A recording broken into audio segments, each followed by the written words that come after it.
Hi friends, today I'm going to talk about 10 postcard artists you should know. And these are artists from the golden age of postcards, which was 1907 to 1915-ish. And they all fall in the category of what collectors and eBay and other postcard sites call artist-signed postcards. And it's a little misleading because they're not in fact signed like with a pen. They are mass produced, but they do show the artist's signature. And the idea behind these is that they were illustrations or whatever media done for the postcard specifically, as opposed to being repurposed. So like you might have a postcard of a Norman Rockwell illustration, but it wasn't made to be a postcard. It was made to be a Life magazine or something, a Boy Scout advertisement.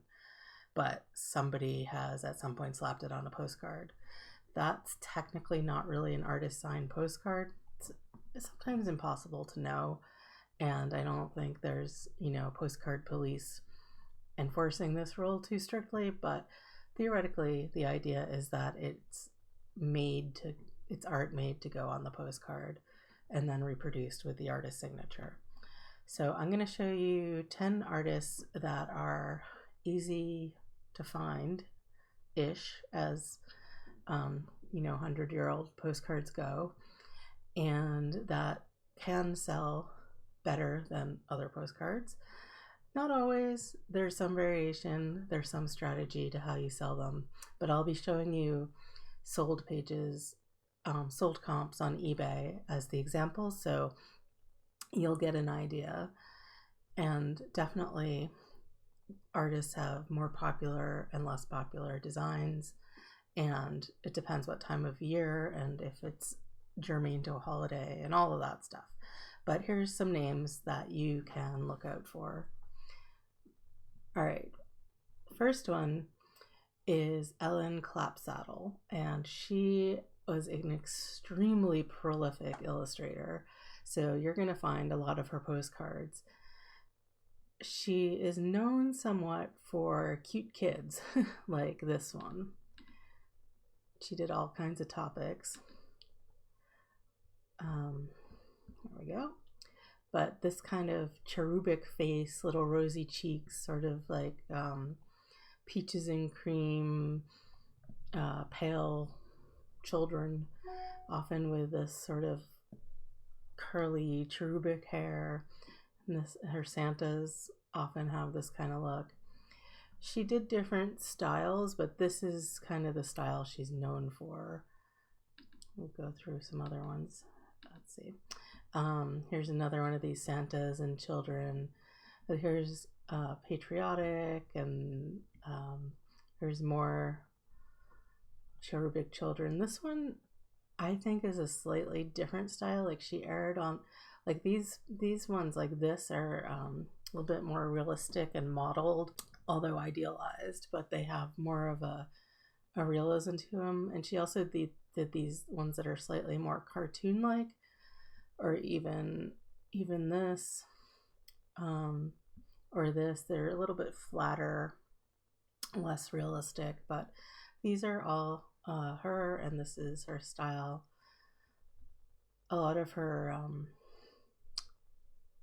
Halloween ones are highly reproduced and pretty collectible. So like this one went for $26, $30. Halloween postcards seem to not go for as much as they used to, but they're still of the better postcard genres. Here's one that's mechanical and features a black child and is a Clappsaddle and is Halloween. Went for $291. I haven't seen that one before. Anyway, so Ellen Clappsaddle, very common to find. Along the same lines, sort of, is Frances Brundage, and she also did these quite cherubic children and very similar range of genres. And again, she also had a couple different illustration styles. These guys, which are, you can see, very doll-like, the rosy cheeks, little like fluffy curls and all that. Though, there is a difference between the way she draws and the way Clapp draws, but and then there's also these more cartoony types. They're flatter and more graphic. This is probably a watercolor. She does adults as well as kids, different holidays, different series, but she's someone else to look out for, though they're very common. Oh, this isn't a sold page. I'm sorry. Here, I'll look at sold. Here's a Halloween one that went really cheap. I've seen this image reproduced a lot too. The next person I'm going to talk about is Charles 12 Trees, but he did a lot of these cartoony ones that are these like cute kids, this sort of cartoon look with the pudgy cheeks and the big eyes, totally unrealistic, flat. And there's his signature. It's pretty distinctive. And then here's a black and white one, same idea though. Here's a more fleshed out scene, but he tended to do these cute kids again. And here's one that's more like Brundage and Clapp saddle. That's got more of a cherubic child look, but his style is again a little different. So a little precursor of 70s art there, although this is back in the Edwardian era. And so that's 12 Trees. Now moving on to a different sort of person. This is Charles Dana Gibson, and he was a very famous illustrator of that era. He is known for creating, as it were, the Gibson girl, which is a style, like a trend, a style for fashion and hair. And so he painted for illustrations these women that had this certain look, and it kind of created this trend, the Gibson girl. And a lot of other artists' work of the same kind of style is known still as the Gibson girl look, even if Charles Gibson didn't do them. So it's kind of a generic term. But this is a look, this kind of hairstyle, these big poofy hairstyles it's like there's different ones you can see even in these three. It's basically some kind of bun thing at the top of your head, and then a big poofy like pompadour that goes usually all the way around. And these were created with the use of like false hair and different kinds of things to make your hair that big. It wasn't like everyone had that much hair.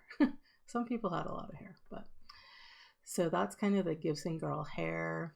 And then it goes with the fashionable silhouette of the era, which is like this pretty much. It's kind of an S-shape silhouette. The way corsetry worked at that era, it kind of made your chest stick out and your butt stick out, so it was like an S shape. And it's often known like women were pigeon breasted, so it was like this very proud rounded breast, and then a skinny waist, and then your bottom stuck out the other end. And dresses tended to have this shape to emphasize it more, so you can see how the corset is bending her body, and then it kind of flows out again at the bottom. So, and her hairstyle is that's very Gibson girl.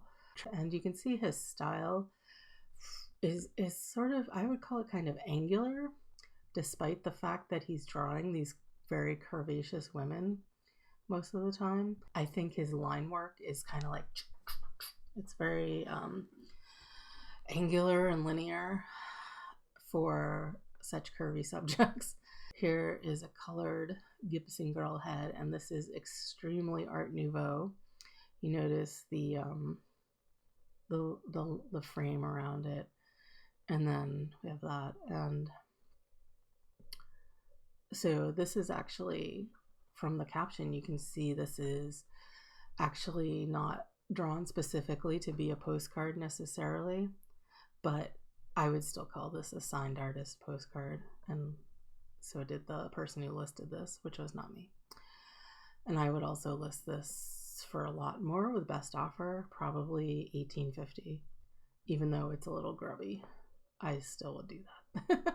All right, let's go on to the next artist. Here is Chandler Christie, who is also a very famous illustrator of the period, kind of, on par with Gibson for his prolificness and popularity. He did a lot of magazine covers again. And his subject is generally similar to Gibson's.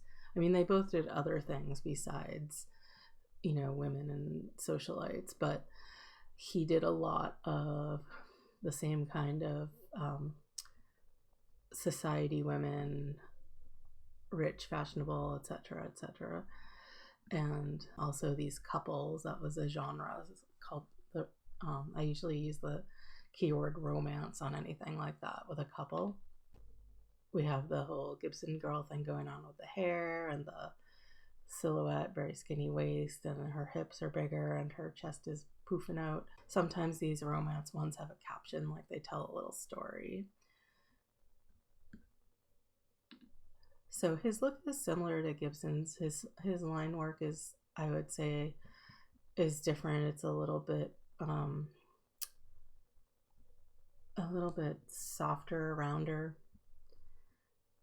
And you can look for him. Also look for him as a magazine cover illustrator or posters or anything else. Now that was Chandler Christie. This is Earl Christie, who is a different person. He also did a lot of women in that same style. He has the same Gibson girl type with the big hat, the skinny waist, the poofy chest, etc. Big hat is a good keyword. Stories told by poets, all recounted by their children, wandering hopelessly around the world. This person did not reach very high in their pricing, but big hat is good.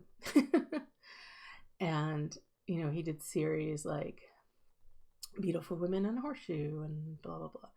One thing that's different with him though is he did a ton of things related to colleges, so these sort of like co-ed themes. So here's Michigan with a football player, and here's another one, Pennsylvania, Columbia, Chicago. So there's this whole series with the football players. There's other ones with just like pennants for different colleges. Here's one for Harvard. And these can be pretty popular. So, price them more ambitiously than these people have.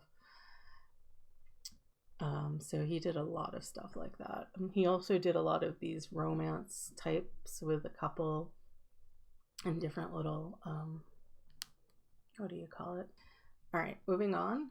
And this college girl and romance theme continues with Clarence Underwood, who again did a lot of fashionable women in the same style, and also a lot of these romance scenes. It can be romance going badly, and he's kind of got this more dramatic painterly style and a slightly flatter, I don't know, I guess I'd call it like, this is like an oil style and this is a watercolor style maybe.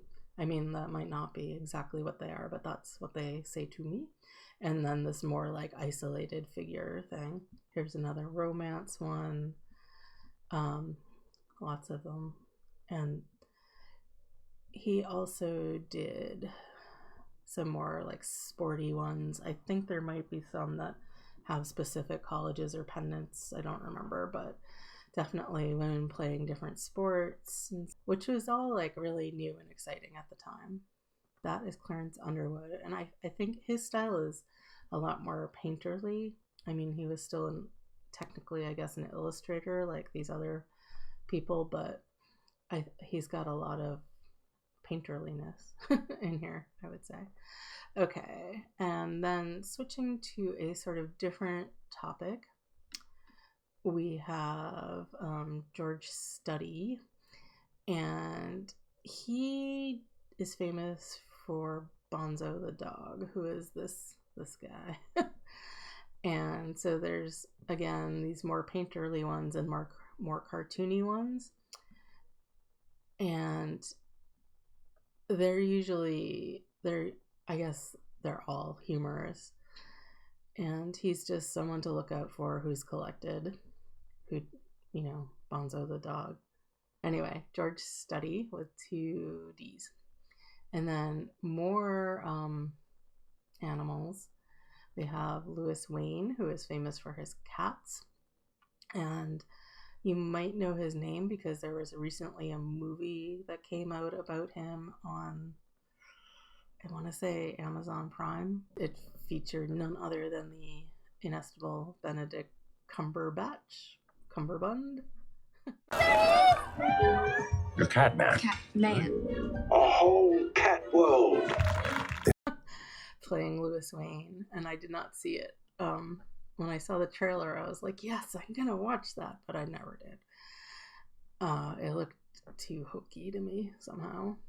But yeah, he is famous for his cats. He did other animals, but these sort of anthropomorphic cats are his thing. And I suspect because of the movie, they are probably more collectible rather than less at this particular juncture. So yeah, did I say anthropomorphic? Yeah, anthropomorphic cats. And so like here's a more cartoony one. So that's Louis Wain. And then finally in the cat realm is Arthur THiel, and he also did a lot of cats, but they're different, sort of. I mean, if you look at them, his style is very different. His cats tend to wear clothes for one thing, but they're I think always anthropomorphic, or often anthropomorphic. And he tends to have kind of complicated cat scenes, which I really like. Look at that cat teacher. He's pretty funny, actually. And he also did other topics, of course. Like, this is just, straight war sentimentality stuff. But he is pretty much known for his anthropomorphic animals. Here's some really nice rabbits, and these sold really well, looks like. Some singing cats, some farmer cats. Yeah, a lot of these went for nice prices, so keep an eye out for Arthur THiel. Though, some didn't, because people priced it at $5.50 buy it now from France. So here's a horse in a high collar, and animals had human eyes. Like, this person should have used anthropomorphic as a keyword, I would imagine. Also, look at this. They scanned a whole mess of them on a flatbed and then cropped them, but not exactly. I would say don't do that. I mean, it's not the worst thing in the world, but just could be tidier and, make the image bigger if you cropped in on it. Anyway, so that is my 10 artists who did signed postcards during the great golden age of postcards, 1907 to 1915, that you can keep an eye out for. And some of them do quite well. Some of them do kind of bread and butter well, and some you can put in some really good lots if you find a bunch of them. So have fun looking, and I hope this was helpful. Please subscribe and hit the bell icon and thumbs up, and take care.